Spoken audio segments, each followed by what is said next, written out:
persevering in Jesus. You know why I do this? When I show it, it's not because you need to read it or see it or anything. It's just when I got to put the title, I need to see it because maybe 2 days before I load this thing up, I have to watch the whole video again. That's for my sake. Hebrews 12. Consider him who endured so that you will not grow weary and lose heart. Hebrews 12. Persevering in Jesus. When I was studying in seminary years ago, we had a weekly chapel service. At one service, while we students were singing, "Great is the Lord," I spotted 3 of our well-loved professors singing with fervor. Their faces radiated joy, made possible only by their faith in God. Years later, as each went through terminal illness, it was this faith that enabled them to endure and encourage others. Today, the memory of my teacher singing continues to encourage me to keep going in my trials. To me, they're a few of the many inspiring stories of people who lived by faith. They're a reminder of how we can follow the author's call in Hebrews 12 to fix our eyes on Jesus, who, for the joy set before him, endured the cross. When trials from persecution or life's challenges make it hard to keep going, we have the example of those who took God at his word and trusted in his promises. We can run with perseverance the race marked out for us, remembering that Jesus and those who have gone before us was able to endure. The writer urges us to consider him so that we will not grow weary and lose heart. My teachers, now happy in heaven, would likely say, the life of faith is worth it. Keep going. Who's inspired you to keep going in your faith journey? How does their example encourage you to endure in times of trial and hardship? Dear Jesus, help me to keep fixing my eyes on you when I'm weary and losing heart. Thank you for your example.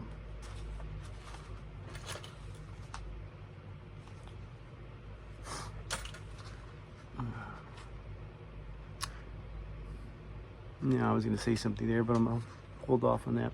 No, this is a good one.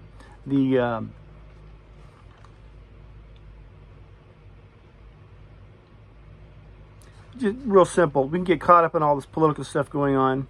Trump just got convicted. It's a joke. If you see, wow, this thing's really coming apart, whatever, this, that, and the other, and get really down.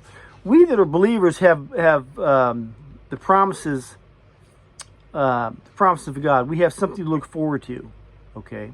So as the world may be falling down around us, or maybe the systems that we are accustomed to are either being destroyed or caving in of their own, collapsing of their own weight, we still have those promises. We have something to look forward to.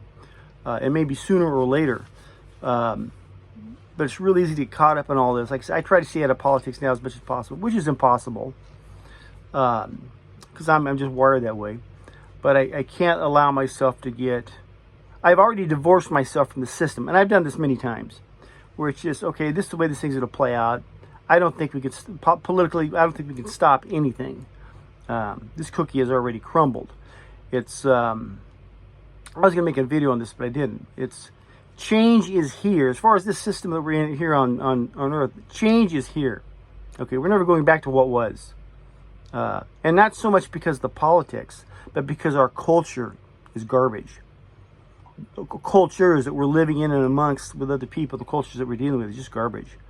I do with a lot of people every day, and younger people, and some are not to criticize these people individually or anything like that, but it's the things that are accepted now and the kind of behavior that's accepted now.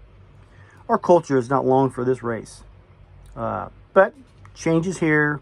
Accept it. Moving forward, you have to adapt, figure out where you're going to fit in, what you can, and I think when it gets to that, you just got to focus on yourself and what you're doing, improving yourself daily, either picking up the skills or changing your marketability or whatever your case is. You have to do things positive for you. And then have faith in your faith. Okay, I said this culture around us is coming apart. But as a believer, we have something. We're bigger picture people. We're looking at the bigger picture. This stuff happening down here is really irrelevant. But it's a pain in the butt because we're in the middle of it. Anyhow, love you. God bless.